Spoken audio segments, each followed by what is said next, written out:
1 രൂപ കട്ടവനും 1000 രൂപ കട്ടവനും 1,00,000 രൂപ കട്ടവനും ഒരേ പേരാണുള്ളത്.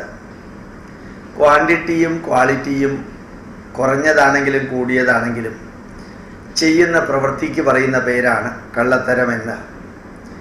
ഒരു ചെറിയ നുണ പറഞ്ഞതാണെങ്കിലും വലിയ നുണ പറഞ്ഞതാണെങ്കിലും നുണ പറഞ്ഞു കഴിഞ്ഞാൽ അത് നുണം തന്നെയാണ്. സത്യം ബ്രൂയാത് പ്രിയം ബ്രൂയാത് ന ബ്രൂയാത് സത്യം അപ്രിയം പ്രിയം ച നാമൃതം ബ്രൂയാത് ഏഷ ധർമ്മ സനാതന. ഇതിനെ തെറ്റായിട്ട് വ്യാഖ്യാനിക്കാറുണ്ട്. ഇതിൻ്റെ ശരിക്ക് അർത്ഥം സിമ്പിൾ അർത്ഥമാണ്. സത്യം ബ്രൂയാത്, ജീവിതത്തിലെ ട്രൂത്ത്, ഫാക്ട്, എസൻസ് അതാണ് പറയേണ്ടത്. പ്രിയം ബ്രൂയാത്, സത്യം പറയുമ്പോൾ അത് വേദനിപ്പിക്കാത്ത രീതിയിൽ തന്നെ സത്യം പറയണം. അതിൻ്റെ അർത്ഥം ഇഷ്ടമുള്ളത് പറയണമെന്നല്ല, നുണ പറയണമെന്നല്ല, തെറ്റായിട്ടുള്ളത് പറയണമെന്നല്ല. സത്യം പറയുമ്പോൾ വേദനിപ്പിക്കാത്ത രീതിയിൽ സത്യം മനസ്സിലാക്കി കൊടുത്തുകൊണ്ട് പറയണം. സത്യം ബ്രൂയാത് പ്രിയം ബ്രൂയാത് ന ബ്രൂയാത് സത്യം അപ്രിയം. സത്യമായിട്ടുള്ളത് അപ്രിയ രീതിയിൽ പറയരുത്. സത്യം പറയരുതെന്നല്ല പറഞ്ഞിരിക്കുന്നത്. സത്യം ഭയങ്കര ഹാർഷായിട്ടുള്ള വാക്കിലൂടെ പറയരുത്. ഡിസ്ട്രക്റ്റീവായിട്ട് സത്യം പറയരുത്, കൺസ്ട്രക്റ്റീവായിട്ട് സത്യം പറയണം. ന ബ്രൂയാത് സത്യം അപ്രിയം പ്രിയം ച നാനൃതം ബ്രൂയാത്. ഇഷ്ടപ്പെടുന്നു എന്ന കാരണത്തിൽ നുണ പറയരുത്. പ്രിയം ച നാനൃതം ബ്രൂയാത്, ഇഷ്ടപ്പെടുന്നതായതുകൊണ്ട് നുണ പറഞ്ഞ് അയാളെ ഒന്ന് ആവേശഭരിതനാക്കാം എന്നുള്ള രീതിയിലും ചെയ്യരുത്. ഏഷ ധർമ്മ സനാതന, ഇതാണ് സനാതനധർമ്മം.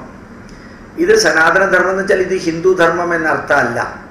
സനാതനം എന്ന വാക്കിൻ്റെ അർത്ഥം ചിരപുരാതനം പ്ലസ് നിത്യനൂതനം ഇസ് ഈക്വൽ ടു സനാതനം. Older than the oldest and ever novel എന്നർത്ഥം. അനാദികാലം മുമ്പ് മുതൽക്ക് തന്നെ ഈ മെത്തേഡ് ഭാരതത്തിൽ അഡോപ്റ്റ് ചെയ്തിരുന്നത്. അതാണ് മനുഷ്യൻ്റെ ധാരയതി ഇതി ധർമ്മ, the one which is directing you, instructing you, guiding you, motivating you, advising you, showing you the path way. അതിനെയാണ് ധർമ്മം എന്ന് പറയുക. ഏഷ ധർമ്മ സനാതന എന്ന വാക്കിൻ്റെ ആ ഇൻസ്ട്രക്ഷൻ കൂടി ചേർത്ത ആദ്യത്തെ വരി ഒന്നുകൂടി പറഞ്ഞു നോക്കാം. ജീവിതത്തിൽ സത്യം പറയണം. സത്യം മറ്റാൾക്ക് മനസ്സിലാക്കി ഇഷ്ടപ്പെടുന്ന പോലെ സത്യം പറഞ്ഞു കൊടുക്കണം.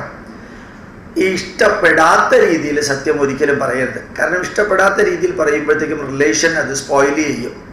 മറിച്ച റിലേഷൻ നിലനിർത്തിക്കൊണ്ട് തന്നെ പ്രിയം ച നാനൃതം ബ്രൂയാത്, ഇഷ്ടപ്പെടുന്നു എന്ന കാരണത്താൽ നുണ പറഞ്ഞ് കയ്യടി വാങ്ങിച്ച് സുഹൃത്ത് ബന്ധം ദൃഢമാക്കാൻ ശ്രമിക്കരുത്. ഇതാണ് നമുക്ക് നിർദ്ദേശം തന്നിരിക്കുന്നത്. ഞാൻ ഈ വരി പറയുന്നതിന് തുടക്കത്തിൽ ഒരു വരി പറഞ്ഞു. 1 രൂപയാണെങ്കിലും 1000 രൂപയാണെങ്കിലും 1,00,000 രൂപയും കട്ടതിന് ആ കട്ട വ്യക്തിയെ പറയുന്ന പേര് കള്ളൻ എന്നാണ്. അതിൽ ക്വാണ്ടിറ്റിയും ക്വാളിറ്റിയും ഇമ്പോർട്ടൻ്റ് അല്ല.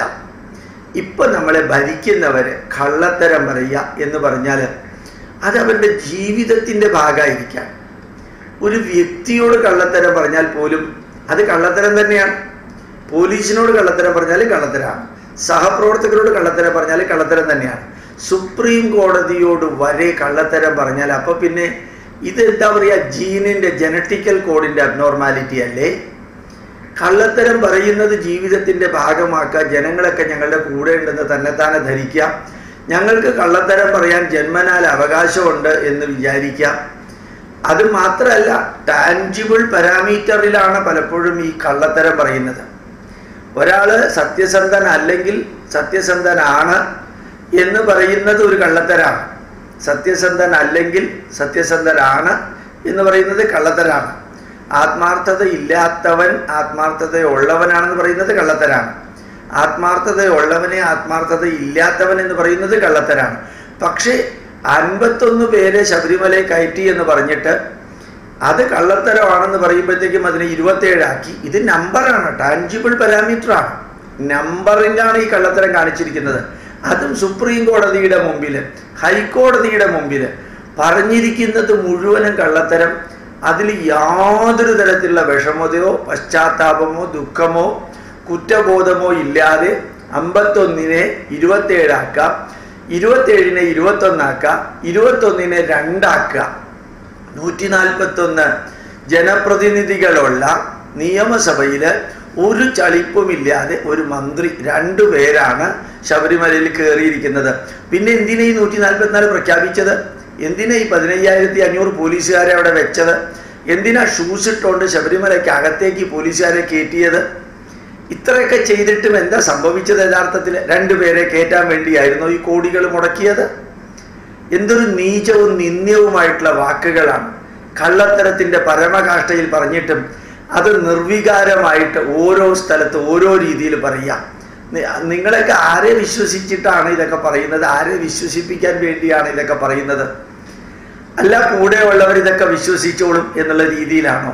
എന്തായാലും ഒരു കാര്യം, ഒന്ന്, സാധാരണ ജീവിതത്തിലെ കാര്യത്തെക്കുറിച്ചിട്ടല്ല കള്ളത്തരം പറഞ്ഞത്. സാധാരണ ജീവിതത്തിലെ കാര്യങ്ങൾ കൈകാര്യം ചെയ്യുന്നവരോടല്ല കള്ളത്തരം പറഞ്ഞത്.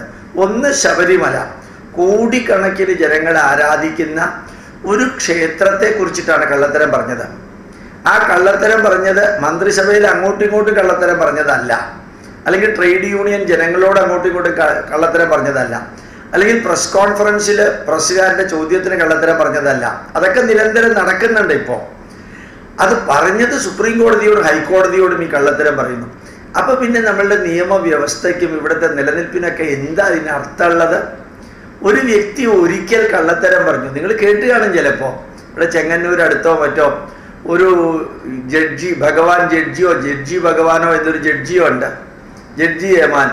അദ്ദേഹത്തിന് എന്താ ഇലയുടെയാണ്, ഇലയോണ്ട് ഉണ്ടാക്കിയ അടയാണ് വഴിപാടിന് കൊടുക്കുക. അവിടെ ചോറ്റാനിക്കരയിൽ പോകുന്നതിനേക്കാളും കൂടുതൽ ആൾക്കാർ ഈ ജഡ്ജി യമാൻ്റെ വിഗ്രഹത്തെ തൊടാൻ വരാറുണ്ട്. എന്താ പറ്റിയറിയാമോ? ജഡ്ജി യമാൻ എങ്ങനെയാ ദൈവമായതെന്നറിയാമോ? അദ്ദേഹം ഒരു ജഡ്ജ്മെന്റ് ഡിക്ലെയർ ചെയ്തു. ഒരാളെ ശിക്ഷിക്കാനായിട്ട് ജഡ്ജി ആയിരുന്ന വ്യക്തി ഒരു 65, 70, 80 വർഷങ്ങൾക്ക് മുമ്പ് സംഭവിച്ചതാണ്. അയാൾ കുറ്റം ചെയ്യാത്തവനെ കുറ്റവാളിയായിട്ട് ഡിക്ലെയർ ചെയ്തു. ഡിക്ലെയർ ചെയ്ത് വന്നിട്ട് 2 ദിവസം കഴിഞ്ഞിട്ട് അദ്ദേഹം സത്യം മനസ്സിലാക്കുന്നത്, അന്ന് കത്തിയെടുത്ത് സ്വന്തം നാക്ക് മുറിച്ച് ആ നാക്കിലൂടെ പോയ ചോരയുടെ അളവനുസരിച്ച് ആ വ്യക്തി മരിച്ചു. ഹോസ്പിറ്റലിൽ കൊണ്ടുപോകരുതെന്ന് പറഞ്ഞു. ഞാൻ ജീവിച്ചിരിക്കാൻ യോഗ്യതയുള്ളവനല്ല, ഇങ്ങനെ ഒരു കള്ള വിധി പറഞ്ഞതിനെന്ന് പറഞ്ഞ് മരിച്ചതാണ്. അദ്ദേഹത്തിന് ഈശ്വരൻ്റെ ലെവലിലേക്ക് ഉയർത്തിയിട്ടാണ് അദ്ദേഹത്തിനെ അവിടെ പ്രതിഷ്ഠിച്ചിരിക്കുന്നത്. ആ അമ്പലത്തിൽ ഞാൻ പ്രഭാഷണത്തിന് പോയ ആളാണ്. ജഡ്ജി യമാന് അല്ല ജഡ്ജി ഭഗവാനോ എന്തോ ഒരു വാക്കാണ് അവർ ഉപയോഗിക്കുന്നത്. എത്ര ആയിരം പേരാണ് അവിടെ വരുന്നത്. ഒരു നുണ അല്ലെങ്കിൽ തെറ്റായിട്ടുള്ള വിധി പ്രഖ്യാപിച്ചതിന് കുറ്റബോധത്തോടു കൂടി ചെയ്തതാ. അങ്ങനെയുള്ള ഒരു വ്യക്തി ജീവിച്ചിരുന്ന കേരളത്തിൽ രാവിലെ തൊട്ട് രാത്രി വരെ 7, 8 നുണ പറയുക. 5 ഞായറാഴ്ച മുതൽക്ക് ശനിയാഴ്ച വരെ 20, 30, 40 നുണ പറയുക.